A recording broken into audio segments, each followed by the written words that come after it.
napakasarap pagmasdan guys pagka ang aryada mo ganito ang makikita mo guys sa loob ng lambat mo. Ayan oh, talaga namang namumutik-tik, talagang puting-puti yung isda. Eto na guys, close encounter guys. Andito yung malaking malasog eh. Siguro baka sakaling umabot ito sa 100 kilo guys. Malaki siya. Maganda yan sa inyo po sa liwanag eh. Nick, wag mo sama ka. Ako, okay.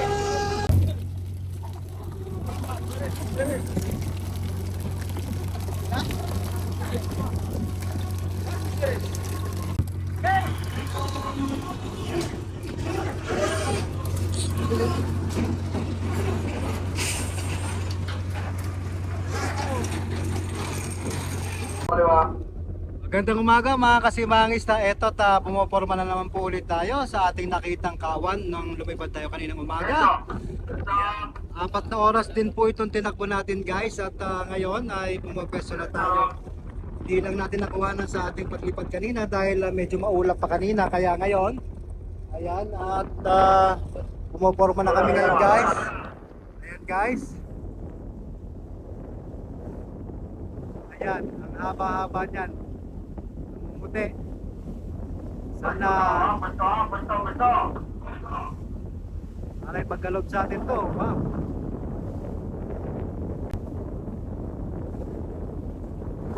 Haba niyan.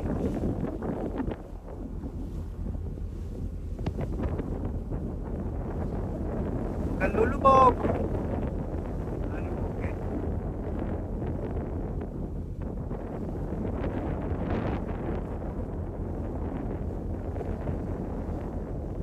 Ayan guys, pinagpupuan na yan.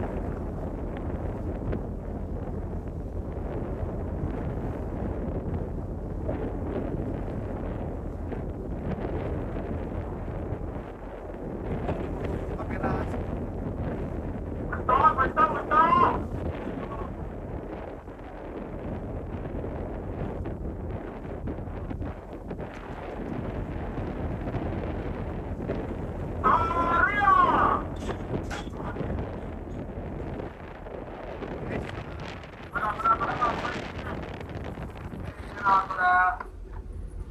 Nalaglag na ang ating cage stick.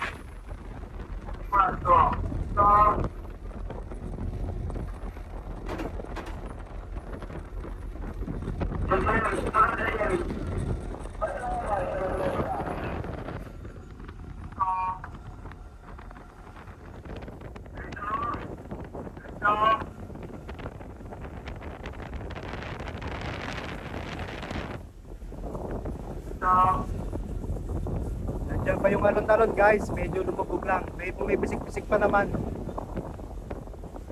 Steady lang kayo dyan, steady lang. Ayan, may napisik. Steady lang, steady.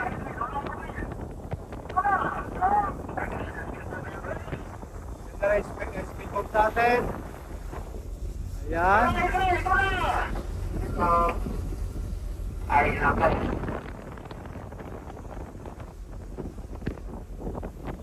Medyo lumubog guys, sana nandyan lang.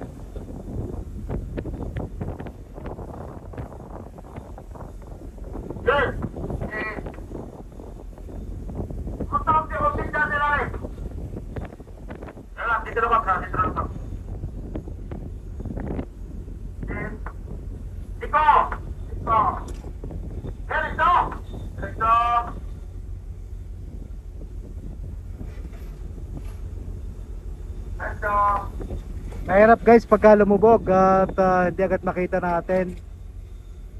Pero sabi yung sonar namin gumagana naman, malaman na lang kung tama yung nakikitang object doon sa sonar guys. Wala pa ako nakikitang ebidensya sa sa inikutan natin.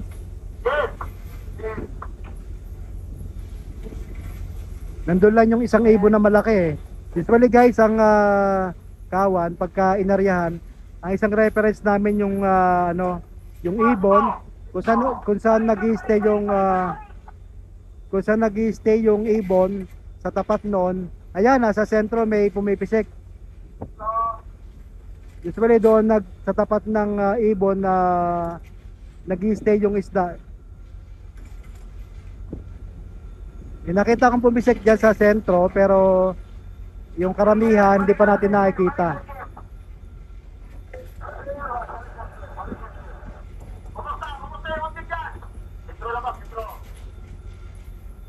Yan.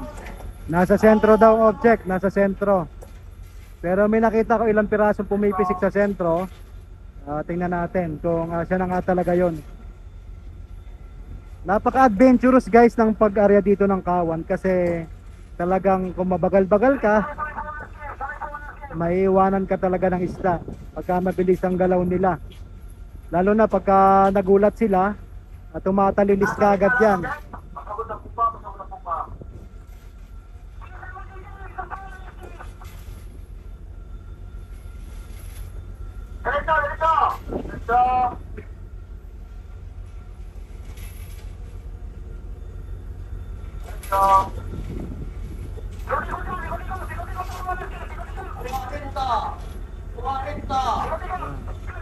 Quaranta na lang yung lambat natin guys.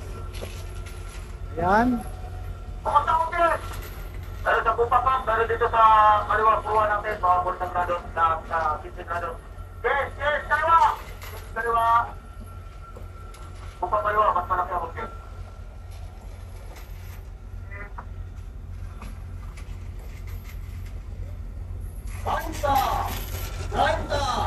30 na lang.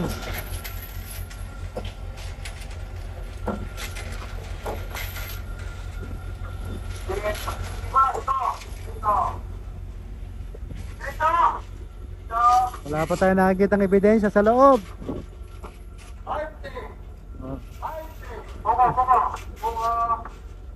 Yun yata. Nasa ano, sa may patawan. Nasa may pataw. Ayan, nandyan. And guys, nahagip natin. Thank you Lord. Thank you Lord. Nandyan. Ayan. Nahagip. Sana dyan lang kayo. Steady lang kayo dyan guys. Steady lang dyan. Ayan, ang haba. Sana wag na kayong lumabas. Steady lang. Okay. Yan guys, ganito talaga, napaka-exciting talaga ng pangingisda natin dito kasi talagang kailangan mabilis-bilisin talaga yung barko natin. Ayan.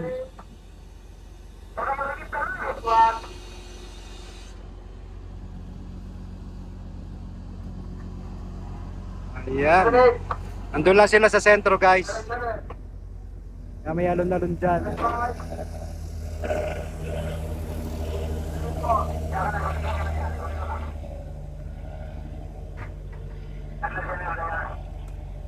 Sana mag-steady lang sila doon. May napisik-pisik pa. Yan, medyo gumana ang sonar natin ngayon guys, kaya maganda-ganda laban. Kasi pagka may sonar, nadidetect natin kung nasaan sila, kung gaano karami, anong movement nila, anong lalim nila guys. Yun ang sonar, pabalik-balik tayo dyan sa pagsasabi kasi marami tayong mga bagong followers sa Facebook at ganon din sa ating YouTube channel guys. Shoutout sa ating 710,000 followers na sa Facebook page at saka 68,000 na po tayo guys sa ating YouTube channel guys. Kaya naman thank you sa inyong suporta. 8 to 10 minutes guys bago mag-abot tayo sa ating main skip na siya naglalaglab ng ating lambat guys. Ayan, sa unahan natin. 8 to 10 minutes yan bago mailaglag talaga. Sa ganito guys talagang maingay. Kailangan maingay ang master natin para marinig ng mga tao. Dahil maingay dito yung mga makinarias, lalo ng hydraulic tsaka mga electrical. Pag gumagana na guys yan, talagang maingay na dito. Kaya napapansin nyo talagang maingay ang ating fishing master. Kasing ingay ko guys. Ayan, thank you Lord. Nandyan lang sana sa loob. Huwag sanang lumakas. Kita nyo guys, may senior die na yan ha, kulay green. Wala doon sa dulo na yon, yun ang tustusan natin. Wala nang lambat doon, kaya puro kable na lang nandoy. Kaya ayan, tinatagtad na nila na senior die yan para hindi lapitan ng isda. para hindi makatakas ang isda guys. Sinner day ang tawag kasi kami ay porciner. Meaning sinner day dahil yan yung ginagamit para hindi lumapit ang isda dahil takot ang isda dyan sa kulay green na yan. Kaya pag nakita nila yan, mostly natatrap sila, hindi sila makasugod dun sa parte na wala ng lambat. Ayun guys, ang paliwanag ha. Naulit ko, sinner day ang tawag dyan guys. So, medyo masaya-saya tayo mag-vlog pagka ganito na may nakikita tayo sa loob na possible na mahuli natin. Sabi nga, habang binibira pa yung lambat na yan, palalim, malaki pa rin ang possibilities na makatakas or makasisid sila. Kaya dapat, mas habang binibira nila yan guys, palalim, ay sana ang steady ng isda sa gitna para sila ay masakop or makayod ng ating lambat habang lumalalim ito. Kasi kung ang kayod ng lambat ay mababaw, hindi madadala guys yung pangilalim. Lalong na kung malaking grupo ang inarihan, hindi madadala yung mga nasa ilalim na isda, mga katakas. Ayan guys. Ayun, na-release na. Nagbibira na tayo ngayon guys ng pataw, ng ating lambat. Kaya, ayan.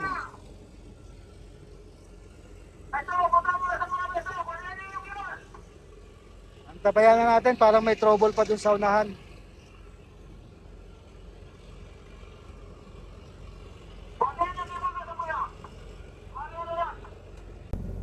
Ayan, nandiyan na guys ang isda, lumapit na sa atin. Malapit lang dito sa nagbubulabog. Ayan, kita nyo oh. Marami itong gulyasan.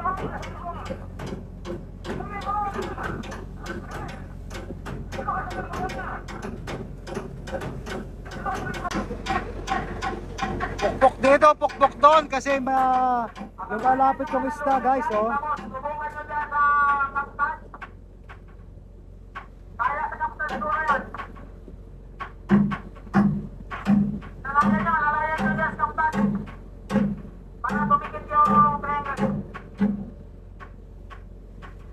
And guys, para tuloy-tuloy ang bulabog guys, para hindi makalapit ang isda dito. Delikado kasi makatakas dahil lang may lambat ay hindi pa nagko-close, hindi pa nagsisiper, kaya kailangan mapangalagaan tong side na to na hindi makalapit yung isda dito guys. Medyo delikado pagka ganito kasi bukang-buka pa yung lambat natin. Open pang ilalim, mahaba pa yung tustusan guys. Ayan oh, hindi pa napapangapot yung tustusan natin guys. So open pa yung ating lambat dito sa ilalim. Kaya naman dapat mapangalagaan na nandyan lang ang isda sa loob. Ayan, kaya alon lumubog lamang guys. Let's watch kung ano mangyayari dito guys. Maraming salamat, si Mang Isda lamang. Ayan guys, ang pruweba guys, nandito na sa ating loob ng lambat. Thank you Lord, talaga naman blessed talaga tayo ngayon. Di tayo nakakalimot magpasalamat kay Lord, lalong lalo na sa ating napakahusay na fishing master from Bantayan Island. Para sa taga-Bantayan. Ayan, sa anong lugar yun master? Barangay Ukoy guys, sa mga taga Bantayan. Sa kapatid ko, maraming salamat sa pag-alaga mo tol kay mama. Ayan, mapapanood nila to sa Facebook at saka sa YouTube guys. Kaya naman, thank you Lord again. Eto talaga. Ayan, pinagpala tayo ngayong umaga. Salamat po, salamat. Stay tuned mga kasimangisda. And guys, nakita nyo naman may ebidensya na tayo dyan sa loob guys. Ayan. Nagpa-power block na sila dito guys ngayon. So it will takes about 2 hours bago maisampa itong ating lambat guys totally. And then pag maganda-gandang huli, abutin to ng 3 to 4 hours guys. So ayan naman, talaga naman, nagpakitang gilas. Wow, talaga naman, thank you Lord. Ang lapad. Napakasarap pagmasdan guys pagka ang aryada mo ganito ang makikita mo guys sa loob ng lambat mo. Ayan oh, talaga namang namumutik-tik, talagang puting-puti yung isda. May kinakain sila, maraming dili siguro kaya ganyan guys. Ayan no, iba't ibang direksyon, balik na naman sila doon no. May dinudumog na pagkain yan guys, nag-aagawan sila kaya ganyan ang itsura nila. Kagandahan, nasa loob ng ating lambat. Ayun guys, maraming salamat po sa pag-antabay sa inyong kasimahang isda. At magpo-post po tayo, once po tayo nakasignal. Sa mga bago lang po sa ating Facebook page at sa YouTube channel, tayo po ay hindi nakapag-post pag nasa laot tayo, wala tayong internet. So kapag nasa port na po kami, nakapag-deliver, saka po tayo nakakapag-post ng ating mga bagong video dito sa laot guys. Inuulit ko ulit, ito yung ating nakita kanina nung lumipad kami. May 3 grupo kami dito nakita, kaya naman ay inabot pa rin namin. Nakarya kami ng mga almost 11 o'clock na kanina. Yata yon, mga 11 o'clock ng tanghali, umaga. So si mga isda lamang po ang tabayanan nito at makita natin kung ilan natin nahuling tonelada guys. Thank you po. Napakaganda ng panahon ngayon guys, mainit. Kita nyo naman na talagang maliwanag ang kapaligiran at medyo malong-long pa rin itong ating lambat.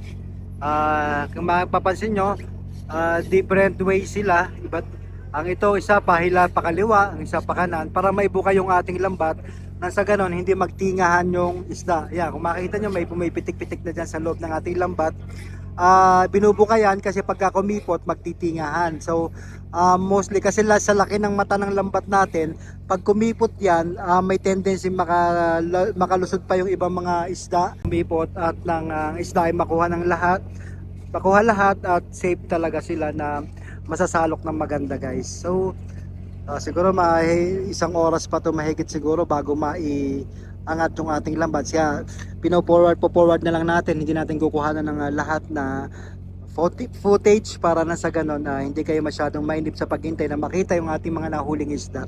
Maraming salamat po sa pagtangkilik guys at wala po kami sa Pilipinas at doon sa mga nagsasabing kawawa daw yung maliliit na mga isda ay talagang kawawa po guys kung sila ay pupunta dito kasi hindi nila kayang abutin dito sa gastos pa lamang guys at saka hindi pinapayagan dito ang yung maliliit na mga isda guys. Puro barko lang ang authorized dito sa International Commercial Fishing at yan po ay may sariling sukat pa rin na ino-authorize dito ng bansa kung saan ang mga malalaking kumpanya ng fishing companies ay ina-allow dito. Dapat sundin yung mga policies, regulations dito sa bansang ito at may mga restricted area dito guys at saka sukat ng isda na pwede mong hulihin. Kaya kami ay may kasamang fisheries observer na sa ganun siya nagmo-monitor sa aming activities sa araw-araw namin pamamalagi dito sa fishing ground guys. Ayan. So kailangan mo pa rin ng passport, seaman's book, COVID vaccine guys. Yan ang mga initial na requirements na nagtatanong guys sa gustong mag-join sa atin sa fishing dito sa International Commercial Fishing. So marami pong requirements dito bago ka makapasok dito guys. Ayan po mga kasimangis na. Ayan guys, nakikita nyo mataas na yung patas ng ating lambat at medyo makipot-kipot na rin itong ating lambat sa ngayon. Ayan. So ayan ating power block guys. Plus ito yung mga lambat at pataw na ating pinatas dyan ng ating mga kasimangis na guys. So and again, ito yung ating mga man behind the scene, ating kapitan, ang ating chipmate, ang ating hydraulic man guys.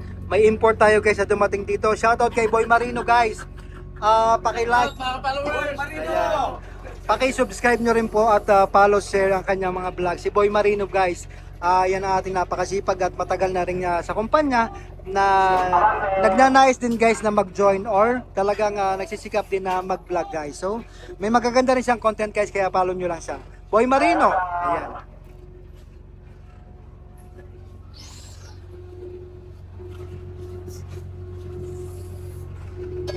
Inaantabayan natin guys na lumutak or makita natin dito guys yung mga isda. At malapit-lapit na yan guys. At konting tiyaga na lang guys, panoorin nyo. Hanggang dulo guys kung gaano karami ito. Si mga isda lamang. Shoutout sa ating 710,000 followers sa Facebook. At 68,000 subscribers sa ating YouTube channel. Ay, linaw ng kuha natin. Liwanag oh. Talaga naman. Maingay na naman. Ayan guys, nababanag na isda. Kita nyo yung kumikintab na yan. Maraming gulyasan. Sana may pangilalim man na yellowfin. Yan, padaan-daan lang yan guys. Hindi nagtutuloy-tuloy. Wala na sila kasi dinudumog na pagkain kaya ganyan. At saka makipot na lambat natin guys kaya ganyan. Yung nasa ibabaw na portion na lang guys ang makikita. Pero mostly dyan nasa ilalim. Ayan na oh. Ayan guys.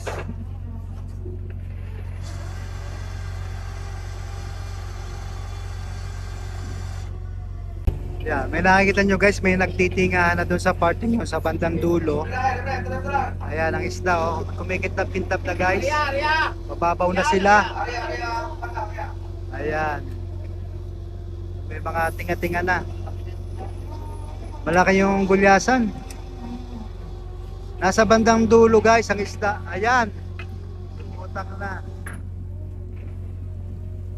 Parang nagpa-violet, nagbo-blue, dark blue.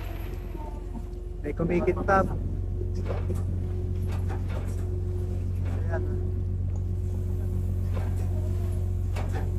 Yan guys, mga ilang minuto pa ito ay kakalaskasin na rin ulit ito. So doon na lang tayo sa pagsasalok guys para mas exciting, di ba? Ayan. Dami ng tinga. Oh. Kita ng isda. Ayan, talaga naman.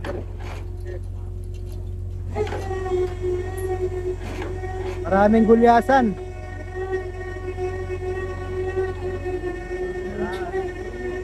Nakita na.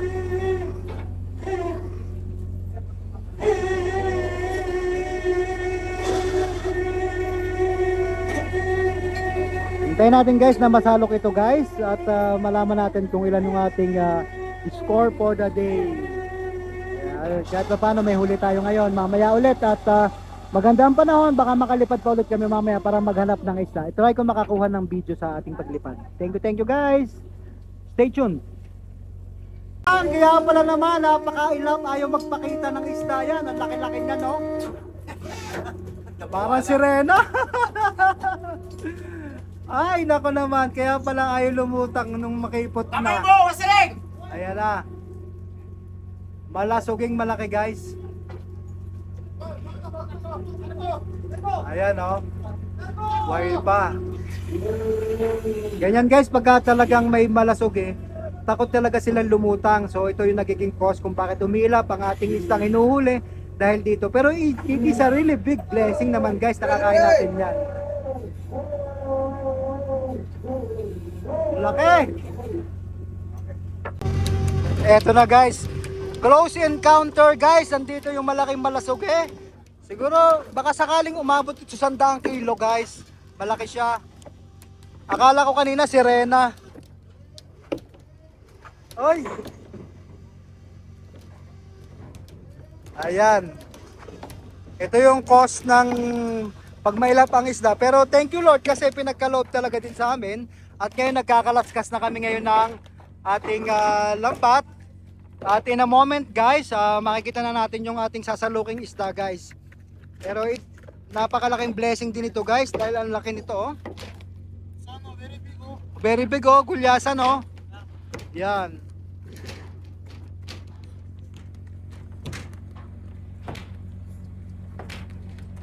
See?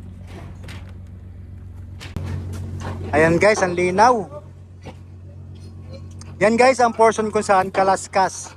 Para mayangat yung ating lambat at at the same time umangat yung isda sa ating bag portion para ito ay masalok maya-maya lamang. So pinakat-kat na natin para guys hindi tayo masyadong napakahaba ng video natin at para makita nyo na talaga yung excitement na nakakahuli tayo. Although hindi naman lahat guys ng ating mga aryada ay may huli. May mga pinopost ako guys na natatakasan din tayo ng isda at meron din na naman talagang madami, meron naman talagang kokonte. So hindi pare-pareho guys ang huli namin.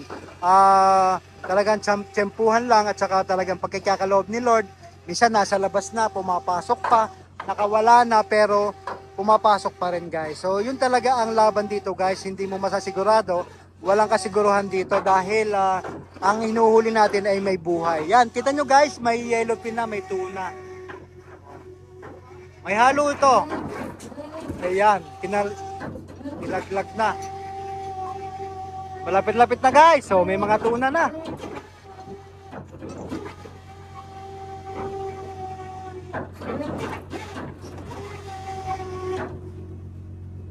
Napakadelikado guys pinapagpag na ganun. Kaya yung mga tao dapat talaga naka-gear sila ng helmet kahit papaano ay may safety sila sa kanilang ulo o sa kanilang katawan guys. So malapit-lapit na, stay tuned lang. Guys, alok na tayo. Ayan. Pinagkakaguluhan na dito yung gulyasan. Yan o, malaki pa sa tao. Malasog eh.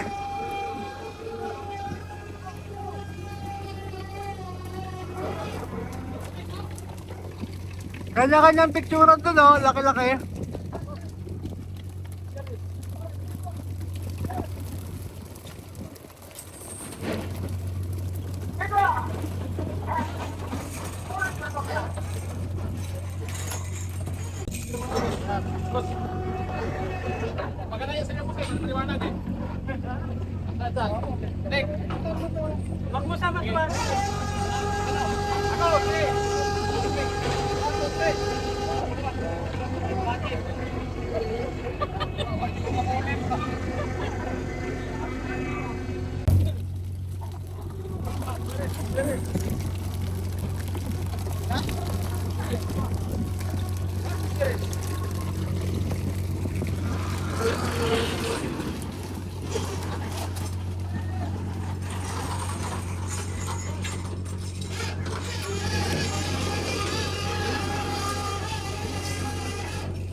Kumakain ako guys ng pork and beans. Ayan.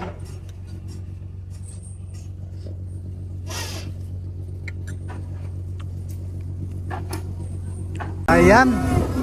Sana umabot man lang mga 30 tons guys kasi ang ganda ng size nito. Tamang-tamang pangkaning ito guys oh. May halong skipjack eh. At yellowfin tuna. Pero mas marami ang skipjack guys o gulyasan. Again, sinusukatan niya ng ating fisheries observer para malaman ang timbang at ang classification ng isda. And of course, for sustainable fishing guys, na hindi natin nahuhuli yung maliliit na isda at tayo nasa tamang lugar ng pangisdaan. Wala tayo sa restricted area guys. Ayan, ang laki-laki ng ating malasog eh oh. Ang tataba ng ating gulyasan. 68, skip check. Ang tataba ng gulyasan.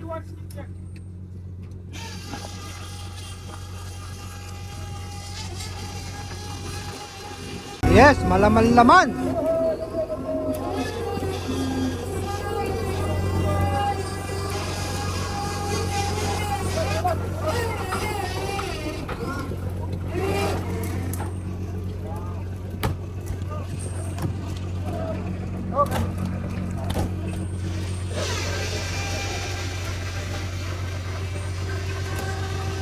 Mamaya kakarnihin na yung malasuki guys. Busy lang ang mga tao.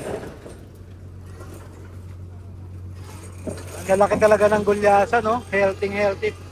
Kaya guys, dito maganda sa area na to. Madami kasing pagkain ng isda dito. Yung mga pagkain nila talaga sagana sila. Kaya ang lulusog ng isda dito at saka dito dumadayo mga maraming isda dahil sa pagkain. Ikaw ba naman katulad mo sa tao, saan ba masagana ang hanap buhay o saan may makakain? Doon ka talaga pupunta.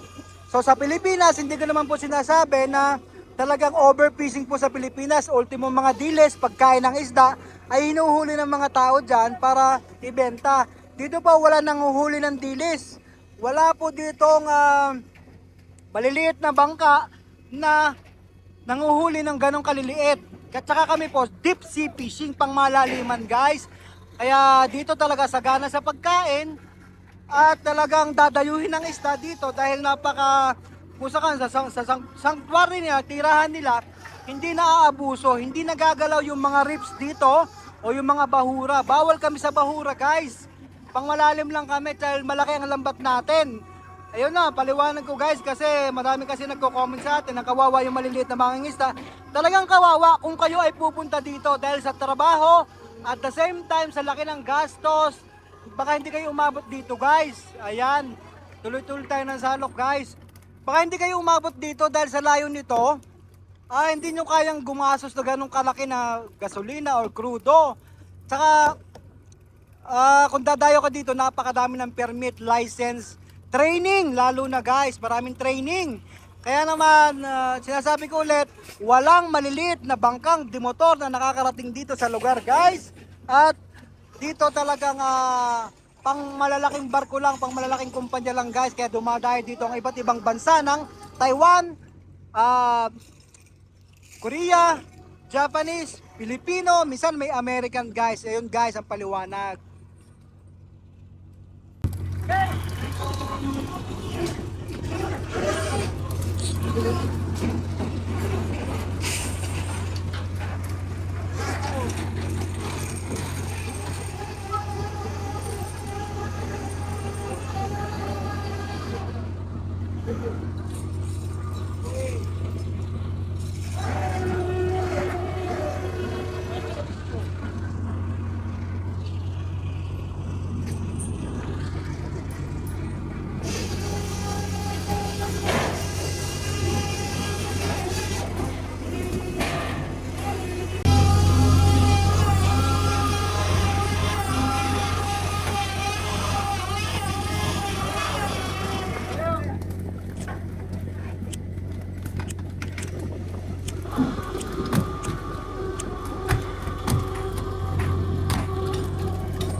Jumbo, jumbo.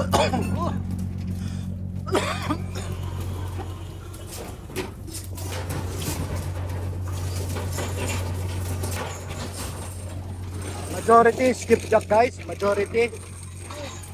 Tataba nito.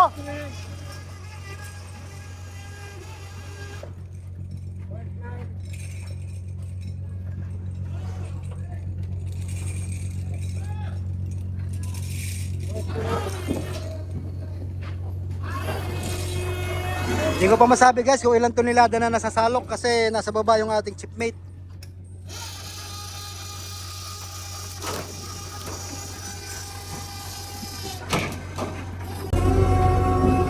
Ayan, malaman-laman ulit. Pag nakapuno tayo sa bodega guys, mahigit 30 tons yun. Pero hindi pa tayo nakapuno eh. Hindi pa naglilipat oh, ang lalaki ng tuna.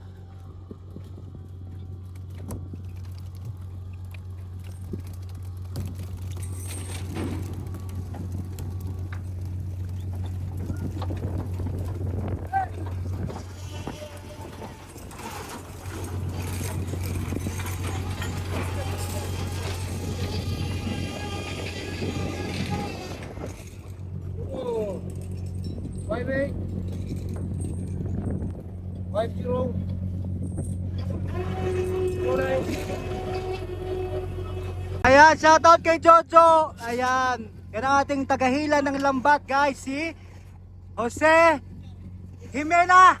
Ayan, taga Jensan. Ayan, yan po guys ang humihila ng ating lambat. Siya ang driver nung kanyang main skip na yan, Jose Jimena. Ayan, ay yung mga local natin nagpipicture-picturean pa rin dito.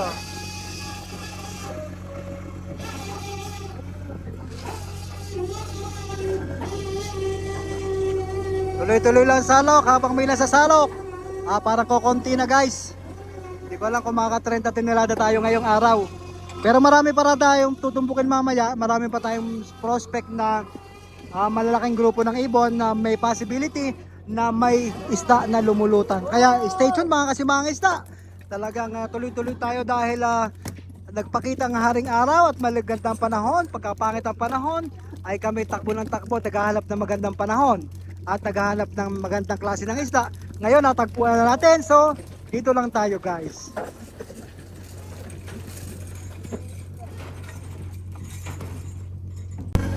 Parang kokonti na, parang last na to. Tanong natin kung ilan ang nasalok natin guys. Tanong natin dito sa ating chipmate kung ilan na. Ilan na kaya? Ha? Sakto lang na sitting sa Starboard number 3. Ilang?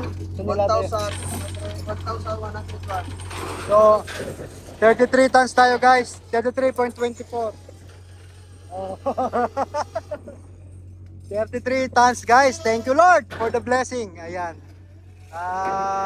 Biyayaan tayo dito. So, eto po, pagkatapos ng ating video, shoutout sa ating 710,000 followers sa Facebook at 68,000 sa ating YouTube channel. Si Mang Isla lang po, 33,000 at 33.24 tons ang ating nahuli sa sabi sa atin ng ating chipmate. Out sa taga-Biloy. Ayan, malapit na rin po ito maging fishing master guys. Tandaan yung pagmumukhang yan. Ayan, malapit na ito maging promoted to fishing master. Thank you guys for watching. Si Mang Isla.